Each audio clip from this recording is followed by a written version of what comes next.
All right. So just in case my students don't know, I want to introduce Hazzan Neil Newman, who is a colleague from the American Conference of Cantors and the Cantors Assembly as well, and was for many years the cantor at Bethel Synagogue in St. Louis Park, Minnesota, where actually I'm from, but that wasn't my synagogue. But Neil was the Chazan for my brother's family and for many friends of mine in that area. And we miss all those Bethel fine people. Yeah. We were planning to go up to Minneapolis for part of Sukkot right after Yom Kippur. Oh, all right. So, well, I'm glad to have an opportunity to talk to you about the hand signals. You know, it is based on the ancient custom of Cheironomy, where in a very primitive way, someone who was the interpreter of text would stand in front of the reader and with particular gesticulations and movements of the hand would indicate maybe not so specific notes, but certainly the phrasing of the text so that it's understood, so it was presented in an intelligible way. And of course, the Italians still have that feature, and of course, it's a very detailed feature now, because the Italian really are not just the musical notes, but the syntactical Of course. notes in the text. And we can talk a little more about that too, if you want. If you could give us the background of how this particular system. I've looked in several sources to see if there was any one particular system, and it appears there isn't. No, there's no standard system, but Rabbi Miles Cohen, when he was a young, did you know Miles? Do you know the name Miles Cohen? No, I didn't know him. No. Miles Cohen grew up at Bethel in Minneapolis, and he went on to rabbinical school, and he actually teaches at the seminary now. And he really is like the guru of, when I say, I'm talking about it, the guru of biblical text and Talmud Mikra. He hasn't written an opus, a magnum opus like Josh Jacobson has. Right. He, at least for the Minneapolis community, he was an expert, and he chose the topic of the Talmud as his senior thesis at the University of Minnesota. He was in the honors program as an undergraduate, and they wrote a senior thesis, and he wrote his on the Talmud Mikra. And I think that one of the things he did at the seminary was he was teaching rabbinic students, I think some Jewish laws about rituals, synagogue ritual, but also synagogue skills. And he became a superb expert reader at Bethel, and through him and a few others, some of whom became are conservative rabbis to this very day. There were a group of people who really became experts, and they learned the system that he devised. He tried to reflect in some way the symbols or the melodic pattern in the particular symbol in the hand signals. The greatness of the signals is that chas v'shalom, somebody should get up and read Torah and be unprepared with the Talmud Mikra, but really want to be accurate about chanting it appropriately, not just the text, but the tamim as well, and especially if you want to be, you want to get all the puzzle notes correct so that you're presenting the text in the same way that the Cheironomists did in antiquity. So the tamim come in handy, come in very handy, and you can actually, if your text is pretty good, if you could read text, yeah, it's pretty helpful as long as there's a coordination of reader and deliverer of the signals, because there's a timing issue, as you can imagine. Sure. It has to be slightly ahead of the reader, because once the reader has the gist of the phrase that he's received prior to that, the deliverer or the person hand signaling has to be on the next phrase. Right. So that there is an pause between each phrase, waiting for the signaler to do it, so to provide it. So that's basically the idea. And Miles Cohen developed the system, I think, with a couple other guys and girls, but I think mostly guys in those days. And then when I arrived already, there were, I would say there must have been maybe 10 people who had in the synagogue who had the skill. That is to say, the skill of receiving them, and the skill of handing them out. So that if anyone doesn't show, that's one thing. But suppose someone is not sure.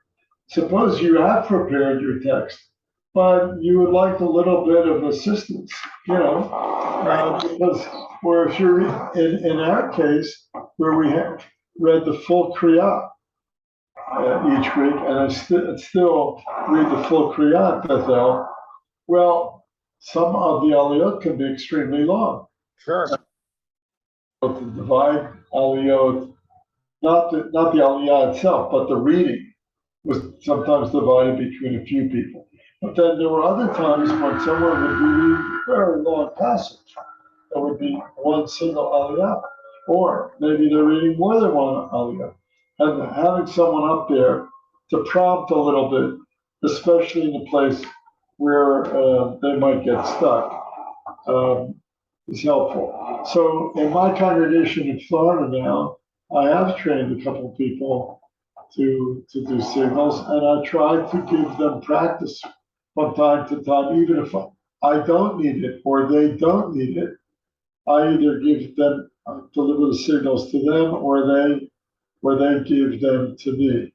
They're usually a little bit more comfortable giving the signals to me. Sure. Now, let me stop you for a second, because the reason you're on this Zoom call is because I was at a service at Bethel maybe 20 years ago, something like that, 18 years ago, where my niece, Shira Freilich, she was having an ufrufen with her fiance before they're getting married. And I noticed that during the Torah reading, I'm seeing some activity, and I didn't know what it was. I really couldn't understand it. Your hand, I think it was you were doing the prompting. And I found out afterwards that the Baal Koreh was sick that day. It was somebody who is not the usual Baal Koreh, who had not really prepared. But it was somebody who knew Hebrew very well, and you were giving the signals. And I was just absolutely floored when I saw that. It was just amazing. I didn't really realize at the time what was happening until after the service, and I asked about it, and you were telling me that you had the signals. So I'm very, very delighted that you're on this call, and I'm very, very excited to find out what the signals actually are. Okay, my pleasure to share. So I don't know if you remember Dr. Jonathan Paradise. Yes, yeah, and I remember David. There was a David Paradise too, his brother. Yes. Okay, I did not know Yeah. That Jonathan's brother? That was Jonathan's brother? Yes. Yes. I didn't know Jonathan. I knew David. Oh, yeah. Well, all of Jonathan's kids were able to, they were very skilled Torah readers. They were fluent Hebrew speakers because they spoke in the house, but they were fantastic Torah readers. All of them at one point or another taught in my program, which emphasized the skill of reading Torah, and they were all thinking, they were naturals at this, you know. So so that was really the point when I arrived at the synagogue in 1980. Anyway, so you know, some of this is feel, you know, some of this is, but some of this is also timing, as I mentioned before, positioning of your hand. Where do you need to put it right directly over the text, because otherwise you can't really distract the reader from the text itself. It has to be really truly without blocking the text, Right. over the text, so they can see and anticipate the next phrase. So the way this, even though the telling, of course, we teach them in phrases. When we teach the cannellation, Yes. we teach phrase, and we teach the katon, zakir katon phrase, and we teach the siluk or sopasuk phrase.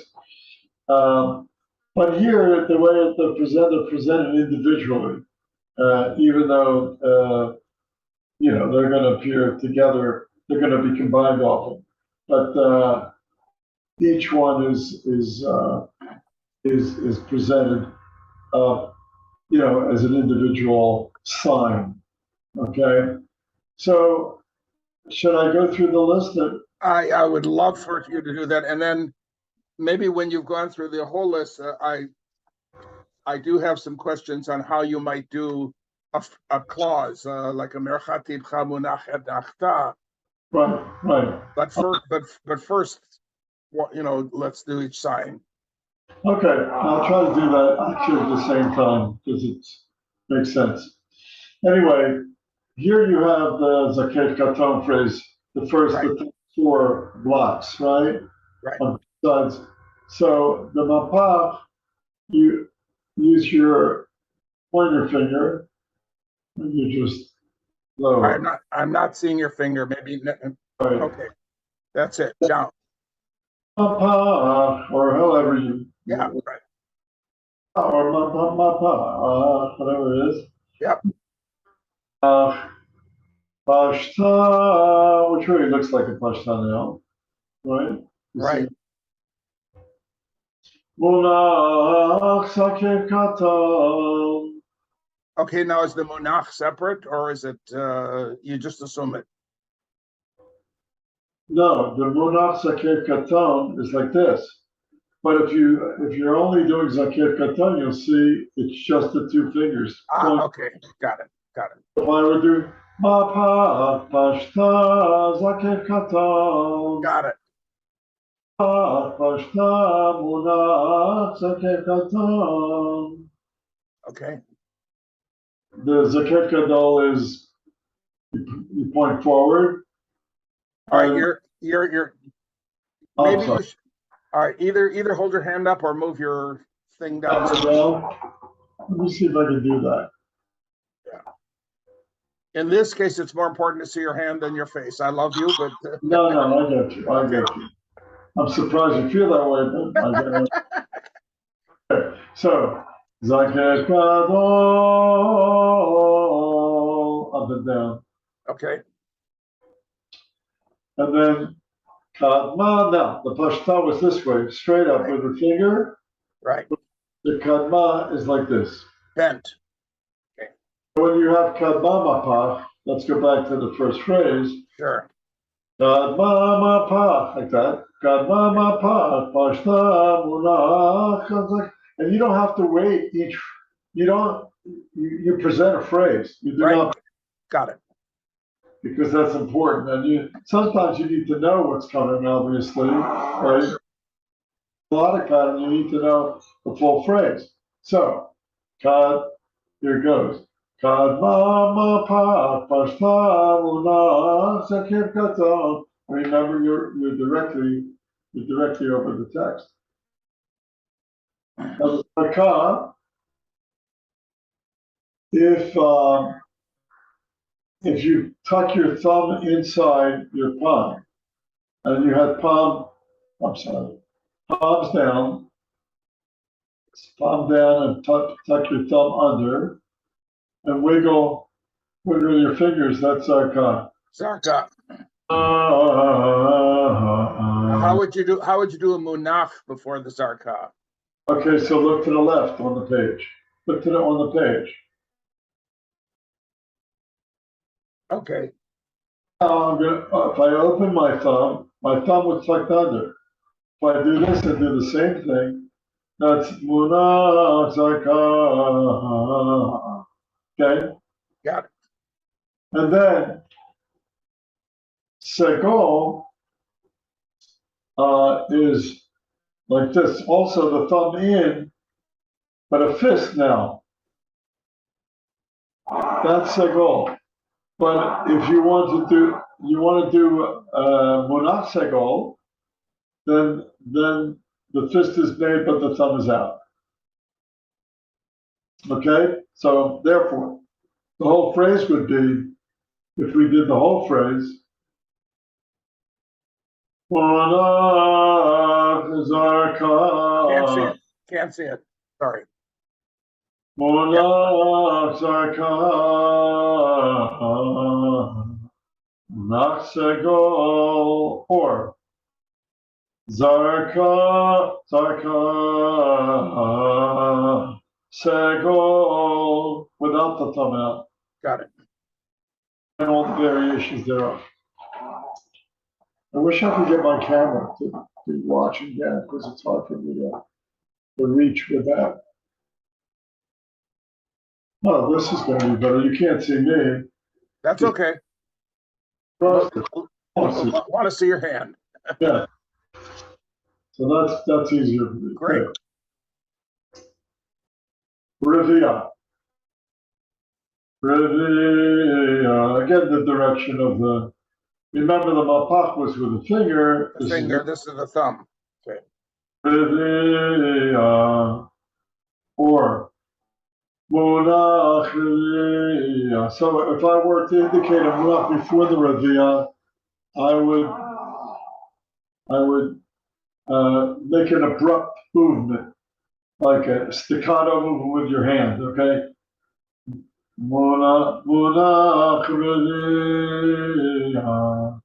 Okay. Let's see. What about the lagarme? If you had the munaf. So Again, can't see it. wait a minute. Well, 1 second. I want to make sure I'm doing the right thing. Why is it not on the chart? That's what I'm. Oh, here it is at the bottom left. Okay, so your fist and thumb are out. You can see the palm down, but a fist. Move the thumb from side to side. So munach rivia. So you got it? Got it. Munach rivia. So going back toward a little ways up the chart to the merchatibcha. Merchatibcha really looks like the sign. Just it's like a parenthesis, like this. Only it's appearing like this in front over the Torah. Got it. Yes. Merchatibcha. Okay, so there's no difference between the mercha and the tibcha. They're the same sign. Okay. Yes, they're the same sign, except tibcha. When you want to do tibcha, you use another abrupt motion. In other words, this is mercha tibcha, mercha sof pasuk. Okay. Mercha Tivcha, Mercha. I repeated it for the second Mercha. So if there's no Mercha, let's say it's just Mercha Tivcha Sof Pasuk. Mercha Tivcha Sof Pasuk. And remember, you're in advance of the reader. So he's going to be able to translate it. Mercha Tivcha Sof Pasuk. Or Mercha Tivcha, Mercha Sof Pasuk. Got it?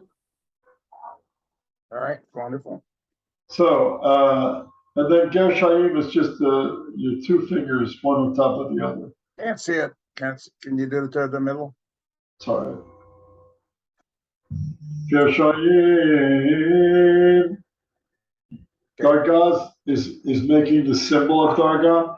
Dargah. Dargah. I like the S. The S. Okay. Dargah. And the same thing with Tivir.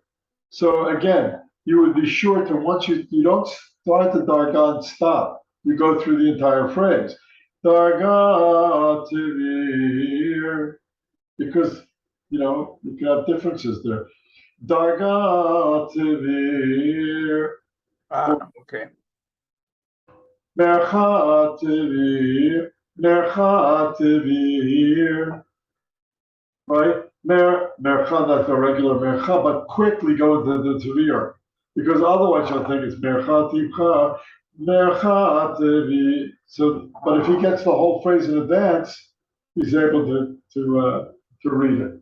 Right. And Yativ is like, again, it's like a kadma, but it's an Show me a little lower. There. Okay. an abrupt sign, yeah. Yativ. Okay, so it's fast. This says same as Pashtan, but Right. Like a dark sign. But it doesn't matter. It's, if you do the sign. And then Pazer. So with the pointer up and down, Pazer. So do that again more toward the middle, please, again. I'm going on. Okay. Got it. Shalshelim, you'll know where that is. When you have a Shalshelim, you're reading on a 5 in the Torah. Yeah, 5, right. Don't need to worry about that. Tlisha Katana is drawing a circle, but a small circle, Katana, and Gedola is a large circle. Okay. Tlisha Gedola, I would make it even more pronounced. But Now, what would you do with a munach before it? Come out again? I don't remember what we do there. How do you sing a monach before? Do you sing monach? I do the Avery Binder, so it's munach Talisha Gedola, munach Talisha Katana, and it's the same munach for a pazer too. I forget. I don't remember what we do. Okay, that's all right. But sometimes, context also. The reader. You know what we're missing is the etnachta. Yeah. So turn back. Got it. Page. So that for some reason was separated from the Mercha Tivcha. Look. Mercha Tivcha munach. Flick of the middle finger. Mercha Tivcha munach. And Mercha Tivcha. No flick. Again, I'll do it so you can see it. Mercha Tivcha Mercha munach. But again, you're always ahead of the reader, so right. That's the idea of it. So, it was very inventive. I mean, they were inventing. I didn't invent these. I learned it when I came to Bethel. Sure. Also, and I teach it even when I'm teaching a beginner level class, because there's an aspect of it that's kinesthetic. That you're doing you're doing some, you ever have a bar mitzvah kid who was reading and he's chanting and he's drawing the sign? Now that I've had kids, because some people learn that way, in that kinesthetic way, that, if they do some kind of motion or drawing of it or visual picture of it, it helps them with the chanting. So I always did it anyway, even if I didn't expect it, the beginners to master because they're not going to master it, but they're going to feel it and they're going to pick up a few of the signs. Right. And anyway, I think it's worth perpetuating. It's a great skill if you can. It takes practice. And Yeah, I can see. Yeah. When I teach it, I teach a little bit at a time, and I have people giving the signals and receiving the signals. And we might be working on maybe 4 phrases. And I have them just work with the phrases, just like you would do musically, and intersperse the phrases, and then I might give them some text. You want to? What we could do is, if you want to, can you do this? Can you find Bereshit? Yes, let me get it to I can do the Haftarah if you want, or any. Okay, Haftarah's fine. Yeah, that's another good one. Sure. I will start with the sheet.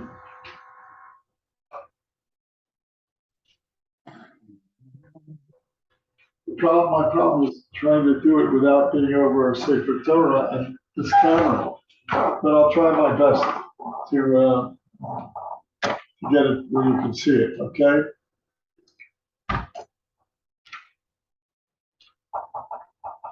Okay, here's the first paragraph of the Torah. Okay? I think it might help, Neil. It might help if you actually pull your seat back to the end of the desk. There you go. Okay, good. All right. Then I can see it. That's perfect. So remember, Tikha by itself was an abrupt. Okay.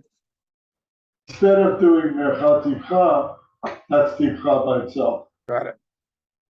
Tikha, as I sent you the chart that he developed too, which was fantastic in terms of the syntax and the text. That was the other email I sent you, the other photograph. Right. So the Tikha is a stronger stop than the Zakef Katan. Amazing. I mean, I would have never thought so, but it is. When you start to look at the text with that in mind, you'll see it makes sense. It's a stronger stop than Tavir. Right. Okay. And you'll see that often. And if you By the way, Neil, I have to stop here just for a second. I have a non-professional version of Zoom, and it's going to be cutting out in about 8 minutes. So okay, let's do this. I just wanted to make sure that you understand the time. Bereshit bara Elohim et hashamayim ve'et haaretz ve'haaretz et hatohu v'avohu ve'choshech al pnei tehom ve'ruach Elohim merachefet al pnei hamayim vayomer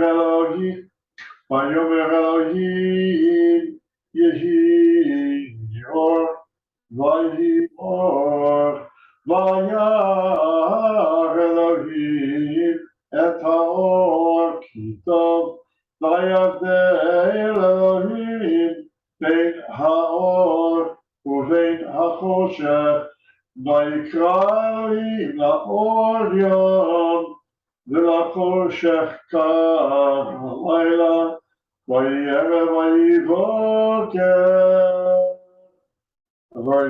This is Sof Aliyah. if we were doing it so Right, so you mean, it's a big motion. Forgive Yehomecha. Beautiful, beautiful. To the Viahafta, because that's kind of an interesting. Sure, okay. So look at this chart for a second. How much time do we have? How much time do we have left on your Zoom? 7 minutes. Look on this chart. Look, I just want to show you something. At the bottom, do you have it in front of you? Which chart? My chart or your chart? No, the chart I sent you. Oh, yeah. Fundamentals of accentuations in the Masoretic text. Right, I have. Bottom. Look at the bottom. Yeah, Look how he divided the long pauses are the D meaning disjunctive. Standing zero. That's a very long pause. So the end of time, the siluk, or sopasu, they're long pauses. So look at that first example at the bottom. yes. We're going to do it. Vayar Elohim et haor. So now look. Vayar Elohim et haor. Doesn't that make sense? The pause or it's not after Elohim, even though musically it sounds like there should be a pause there. Mhm. The longer pause, a D1 pause, that's a longer pause than a D2. After the Tikva. Vayar Elohim et haor ki tov. Vayavdel Elohim. That's equivalent to a Tikva, so it's on the same level as a Tikva. Bein haor uvein hachoshech. So if you look at the Viahafta, that'll be my final word. And then you're welcome to call me if you have any other questions or I'm looking for it's in Va'et is the Shema. Let's see. So Deuteronomy 6, 5 through 9.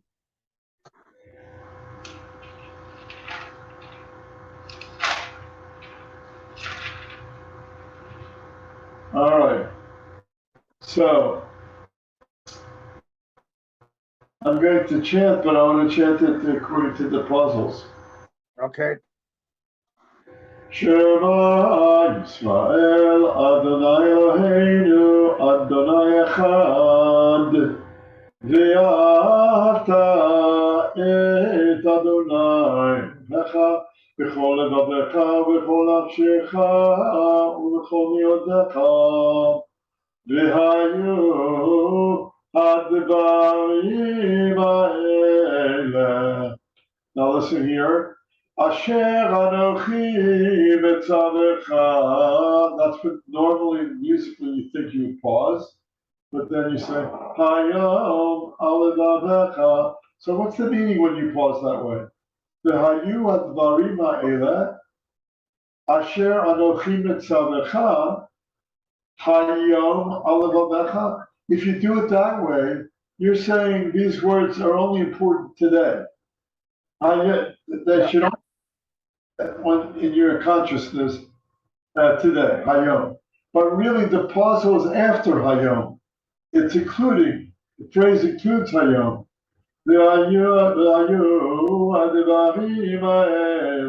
Asher Anochi Metzavecha Hayom Alevavecha.